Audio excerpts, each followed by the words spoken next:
C'est un peu l'image que j'ai des fois. Tous les gens que je connais qui ont fait du droit, c'était ouais, j'ai redoublé une fois, voire deux fois. Bonjour, je m'appelle Guillaume Petitjean, je suis champion de France de mémoire 2019, je suis également coach de performance et je suis là pour Pamplemousse. Je jure que je n'ai jamais fait d'études de droit. Peut-être plus un escroc parce que à la base j'ai vraiment une mauvaise mémoire. Et donc on essaie de tricher avec des techniques de mémorisation justement pour compenser ce manque.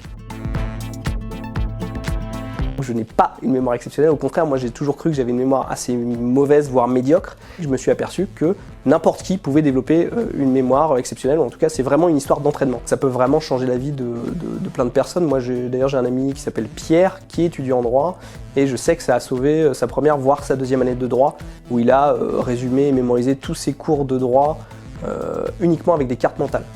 Il l'a eu avec brio. Actuellement, j'ai 2 records nationaux. J'ai le record sur les mots, 5 minutes au format national, et j'ai le record sur les noms et les visages. C'est faux, on utilise tout, on utilise 100% de notre cerveau tout le temps. C'est vrai, mais on crée des connexions toute notre vie. C'est faux, on le sait, la plupart des gens qui font du multitasking échouent lamentablement, ou en tout cas ont une performance bien moindre.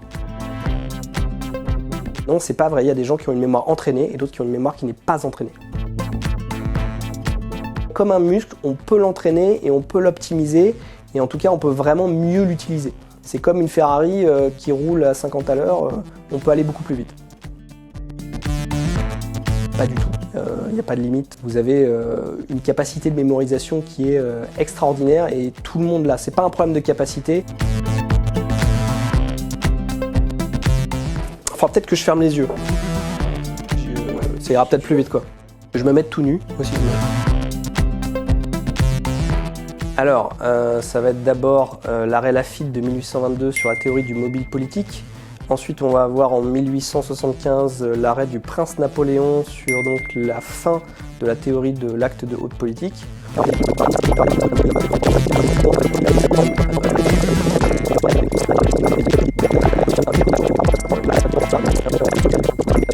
Enfin, en 1995, l'arrêt de Morsan sur Orge à propos, donc qui dit que le respect de la dignité de la personne humaine est une composante de l'ordre public.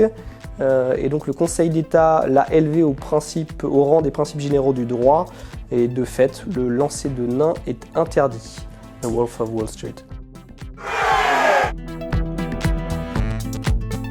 Alors, pour retenir tout ça, j'ai utilisé 2 méthodes. J'ai utilisé la méthode des lieux et l'association. Donc la méthode des lieux, c'est ce qu'on appelle un palais mental. On prend un endroit qu'on connaît très bien. Là, en l'occurrence, je l'ai mis dans un appartement.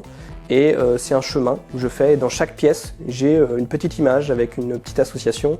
Et du coup, je mets mes petites images. Et puis, quand je me promène, je vois tout simplement l'arrêt, je vois la date. Il était dans la baignoire de mes parents.